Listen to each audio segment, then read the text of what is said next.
¿Sí le estamos entendiendo? Por las conexiones neuronales.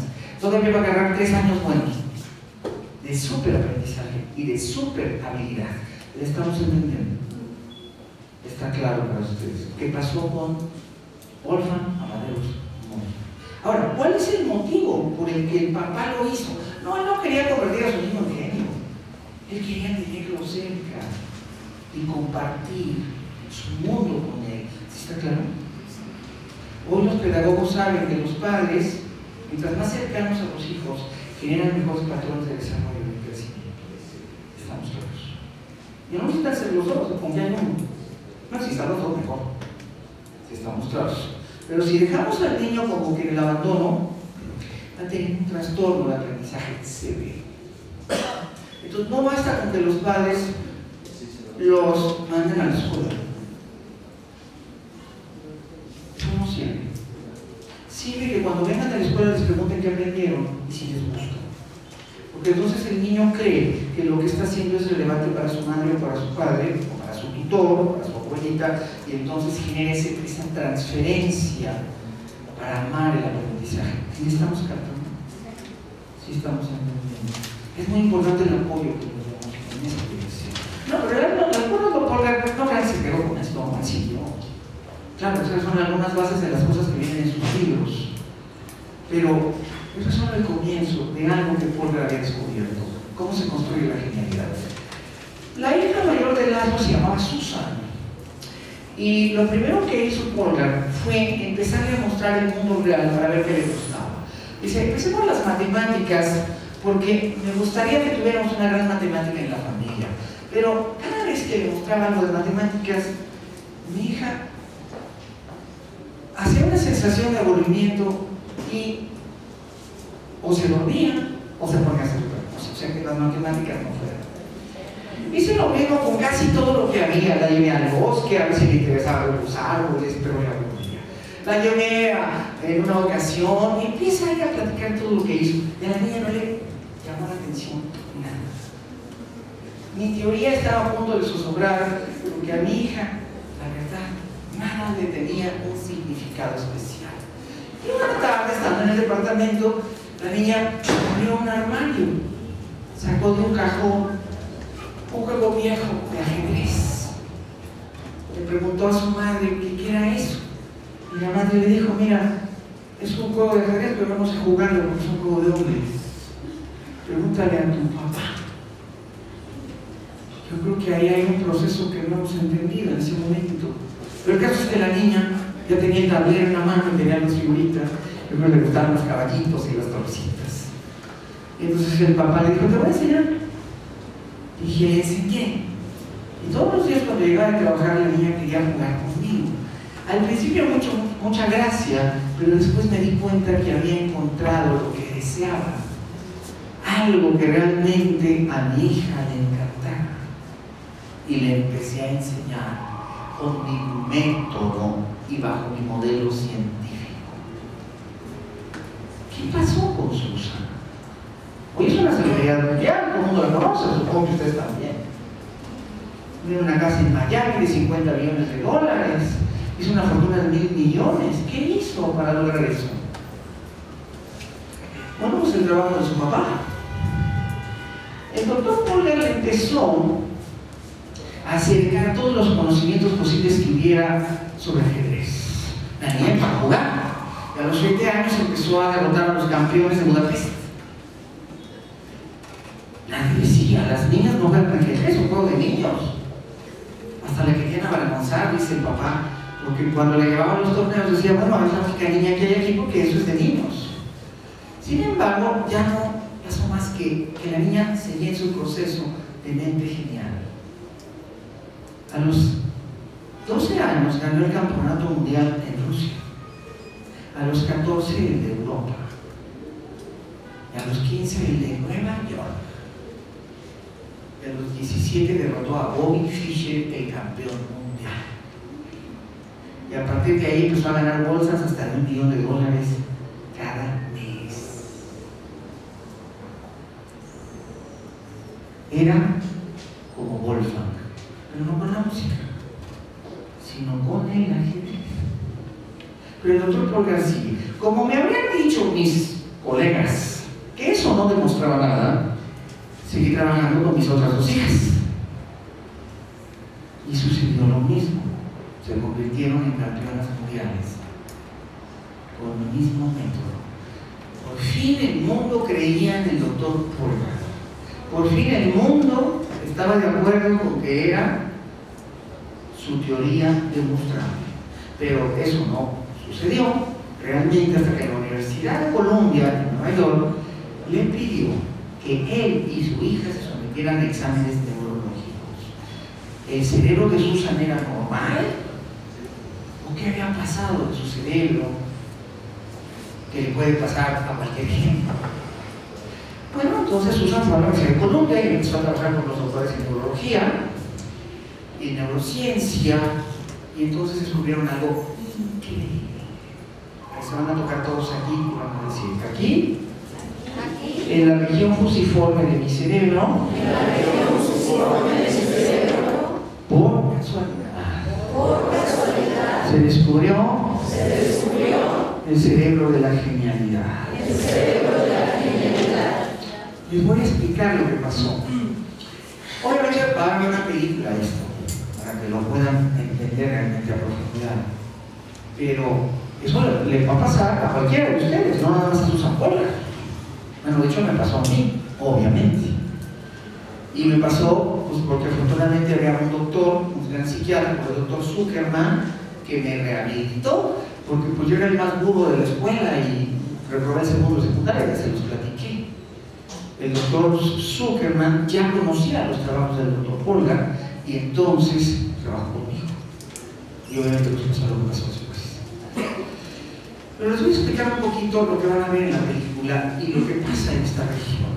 Cuando los científicos allá por 1990 descubrieron la región fusiforme, no sabían que tenía que ver con la genialidad, únicamente sabían que tenía que ver con el reconocimiento de rostros. Más o menos en una vida nosotros necesitamos reconocer entre 5 y 17 mil rostros en promedio. Obviamente si tú eres político, pues necesitas un poquito más. Pero si no sé, si eres una persona como con pocos amigos y un trabajo que no es de conocer gente, pues probablemente con 5.000 temas. La región fusiforme del rostro es una memoria altamente especializada. No vayan a pensar que únicamente tenemos 6 sistemas de memoria, tenemos 172. Como yo no les puedo enseñar las 172, pues les enseñé únicamente unas cuantas, las que se requieren para el aprendizaje básico. ¿Estamos entendiendo? Pero el sistema de memoria fusiforme es una de las 172 memorias especializadas del cerebro. Lo que hace la memoria fusiforme es reconocer los rostros para darles un sentido, es decir, para que puedas acordarte de la persona. Así haya pasado 20 años o 30 años. Yo me acuerdo que una vez iba por el viaducto y vi un chavo que estaba manejando, esto hace como 15 años. Y esa cara me dice algo. Así el chango. Cuarta de la secundaria que le decían el chango, pero no lo veías de la secundaria. Y entonces le grité desde manejándolo: ¡Chango! Y se me queda mirando. Y me grita: ¡Ganso!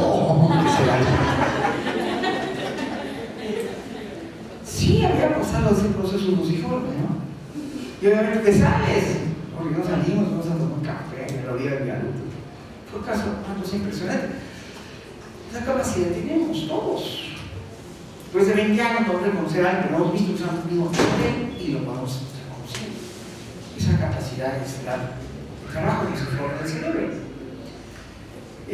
Se pensaba que para eso era la región fusiforme y que obviamente estaba también especializada. Cuando digo altamente especializado, ¿a qué me refiero? Es una zona del cerebro que se calienta más que las demás.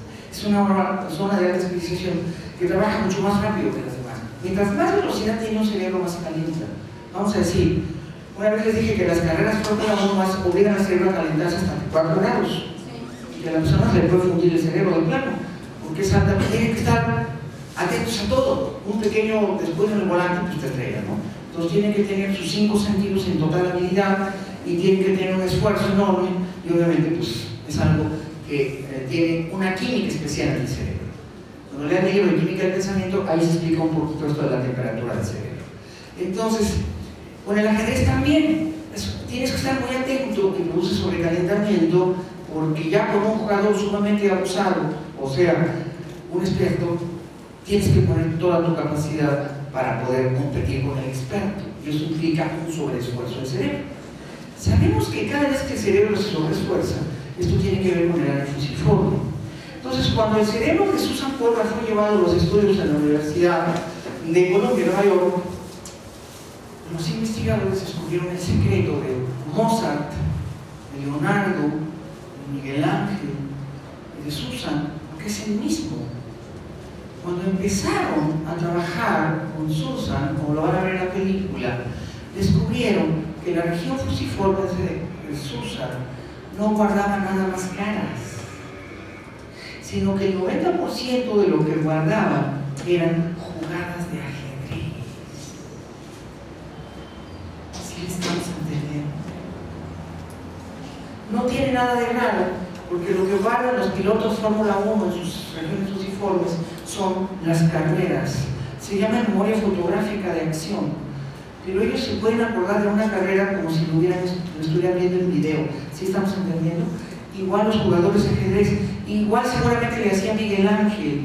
Aparentemente Miguel Ángel tenía la capacidad de mirar. Hay una referencia en la vida de Miguel Ángel.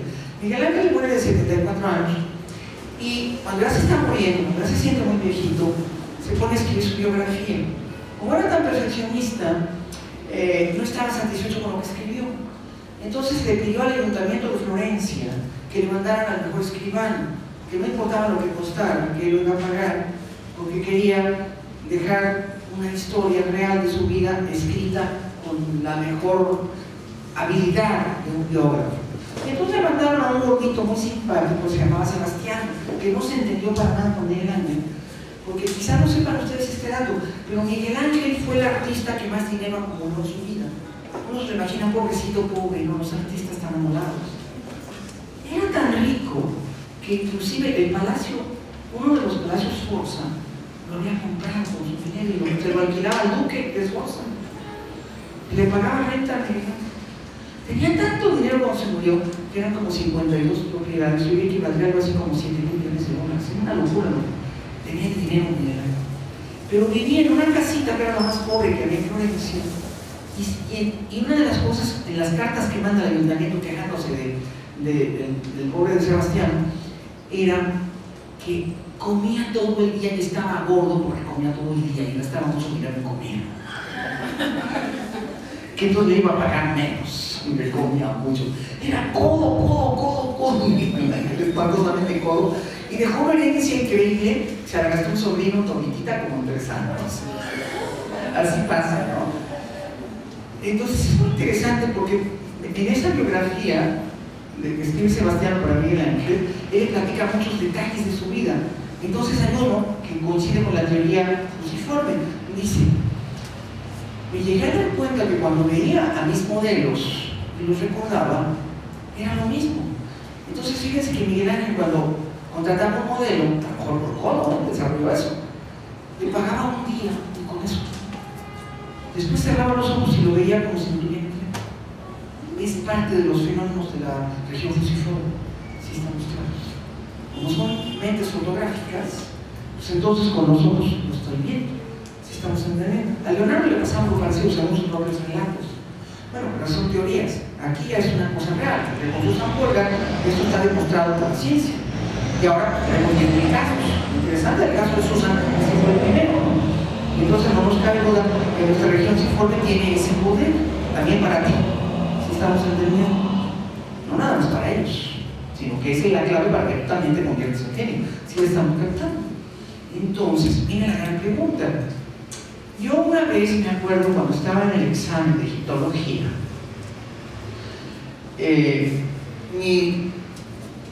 yo admiraba mucho a la doctora Rodríguez, que era la egiptóloga que teníamos en la UNAM.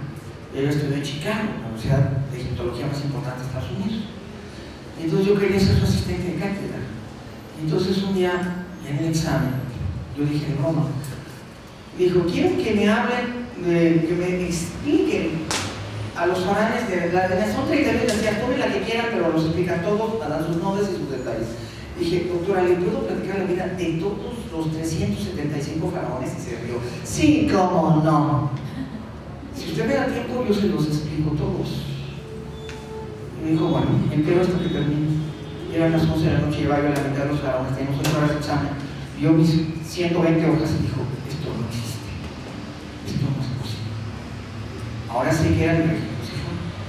Sí, porque se queda todo guardado ahí, ni siquiera haces un esfuerzo.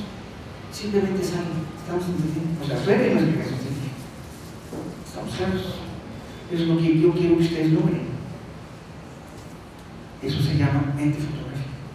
Ahora la ciencia ya lo puede mostrar. Inclusive existe de manera natural.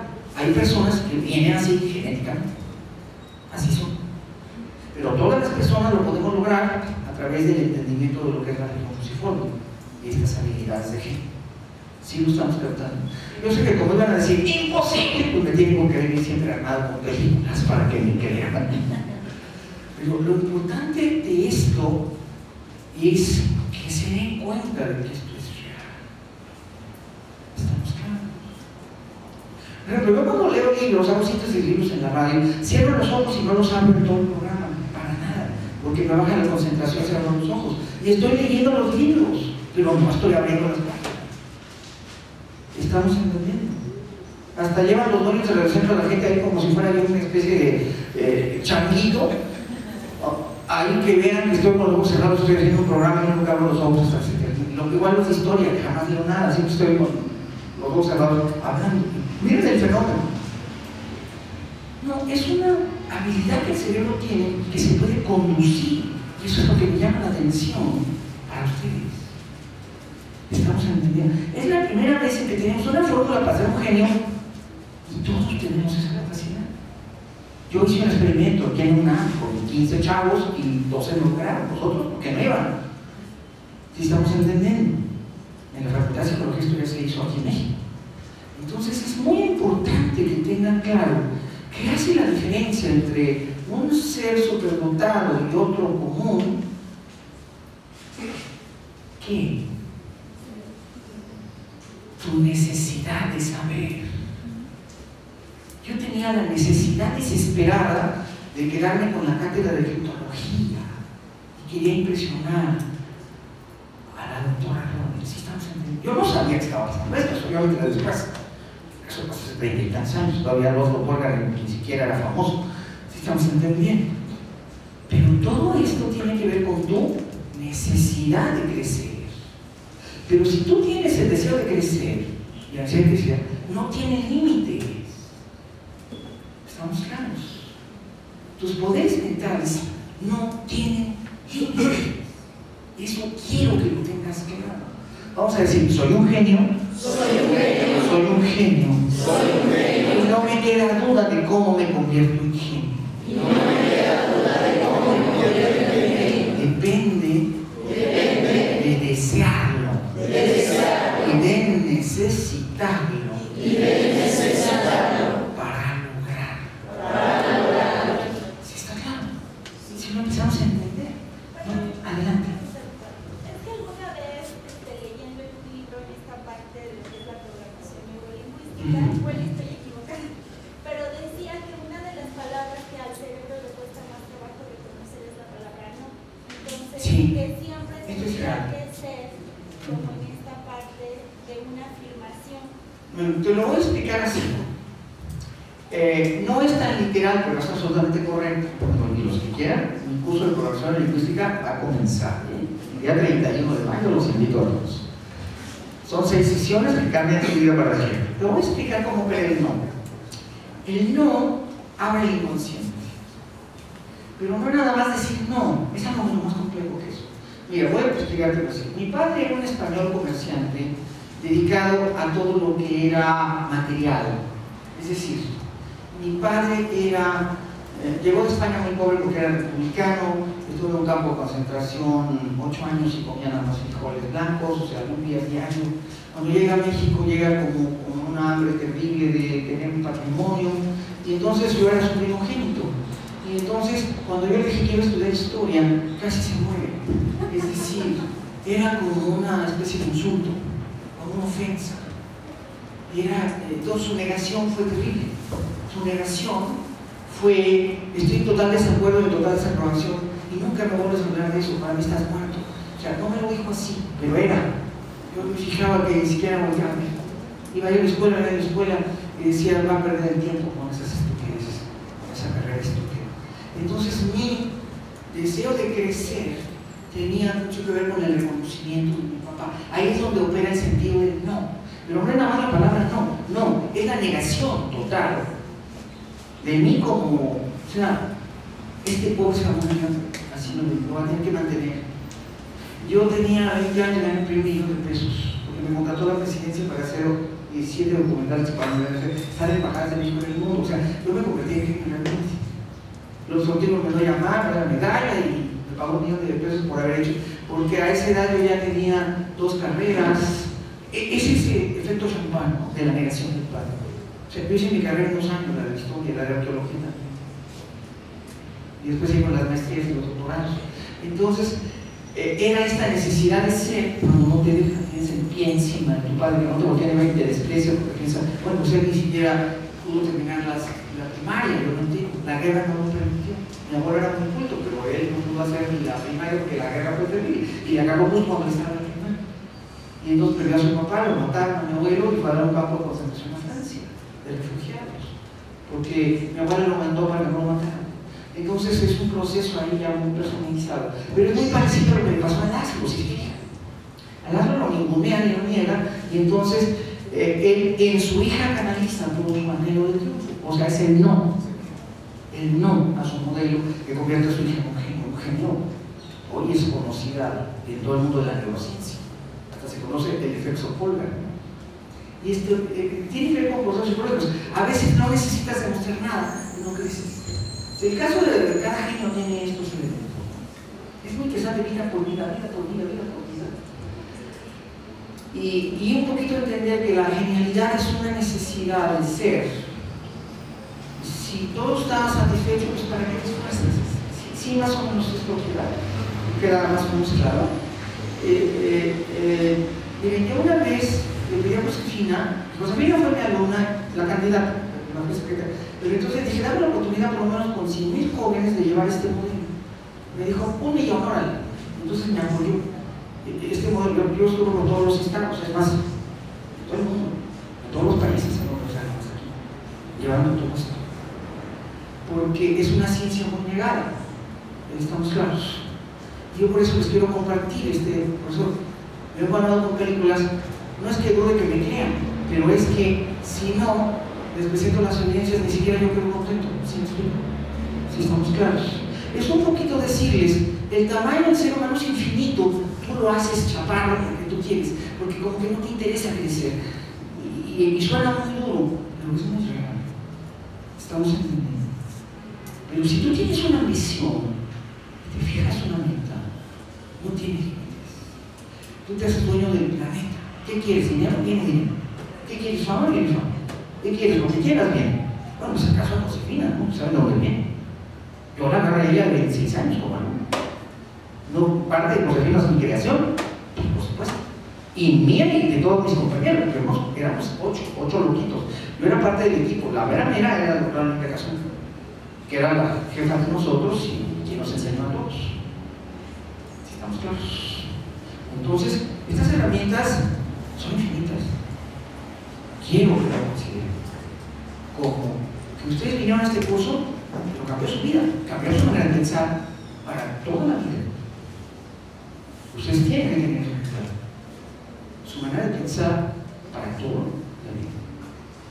Hay muchos millonarios que vienen conmigo para que les ayude con sus hijitos. Puedo dar nombres, son los 10 más ricos de este país, pero yo no quiero que él dice que él más para los ricos de este país. Estamos entendiendo. Y por esto estoy en la radio. Entonces, por ejemplo, el señor del World Trade Center, el arquitecto Cortina, es uno de los hijos de yo lo agarré hace 25 años. Y resolvió el problema, voy a decir que se iba a caer. Porque él diseñó ese arco del lado norte, porque se movía 8 metros por los terremotos. Entonces, el arco se mueve 3, si no se hubiera caído. Con los buques Cortina. Pero los buques Cortina, o sea, los dueños de Hudson, que hicieron la estela de los Ellos sí dicen historia completa de la Estela de Luz. Juan Bosco Médico. ¿Verdad? Como 500 millones. Y no los agarró bolsas, se los repartieron los granujas de adentro. En fin. Entonces, quiero que ustedes apuesten por su futuro. Quiero que ustedes apuesten por su raíz. Quiero que ustedes apuesten por su mente, por su cerebro. La medianía tiene que ver con una decisión inconsciente. ¿Te quieres quedar en medio o quieres ser de los de arriba? ¿Sí estamos entendiendo? Entonces te voy a compartir las bases del modelo Polgar, pero quiero que te familiarices con Lalo Polgar y con su hija, Susan Polgar. Quiero que veas todo lo que tuvo que hacer en neurociencias para poder saber, para poder entender el cerebro, para poder entender que los genios son reales y que los genios hoy los podemos inclusive hacer, pero depende de algo. Es como cuando te enamoras. Qué padre sería que te enamoraras de quien te conviniera más, pero siempre te vienes casando con quien te convenía menos. Pero es que el amor es espontáneo. No puedes elegir a la persona a la que te vas a enamorar. Primero sucede y después te das cuenta. Si estamos entendiendo. Así funciona. El amor no es más que así. Estamos claros. Estamos entendiendo esto. Entonces es muy importante entender que hacemos muchas cosas en la vida que son elecciones. Para que puedan entender esta película que les voy a pasar, voy a explicar ya nada más algo que es un tema básico y que no lo podemos pasar de lado antes de cerrar el curso. Y que es el modelo Hermann. Voy a explicar el modelo Hermann, donde está implícita la concepción de la genialidad. El doctor Ned Hermann de Estados Unidos es uno de los grandes investigadores sociales de Harvard sobre aprendizaje acelerado. El doctor Hermann trabaja sobre todo en el entendimiento de lo que es las estructuras de conexión inteligentes. La inteligencia es mucho más amplia de lo que les he explicado. La inteligencia en realidad es esto, el modelo Hermann. Aquí vemos los dos lados del cerebro y vamos a decir lado derecho y lado izquierdo. Este cerebro está visto como si estuviera de frente, ¿estamos claros? Entonces obviamente este es el lado derecho del cerebro y este es el lado izquierdo. Es decir, que es como una persona cuando está de espalda, que la parte derecha te queda a la derecha, a tu mano derecha, y la parte izquierda a tu mano izquierda. Entonces, esta sería la región frontal derecha. Quiero que lo observen. Esta es un estilo de pensamiento que caracteriza a las personas que crean opciones de vida en el mundo. Vamos a decir, en el lado derecho de mi cerebro se encuentran las inteligencias que tienen que ver con las estructuras emocionales.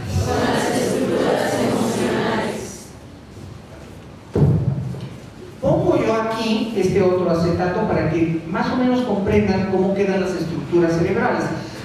Aquí estarían los botones cerebrales. Decimos A, y después no se ve, pero por aquí debe estar E, O.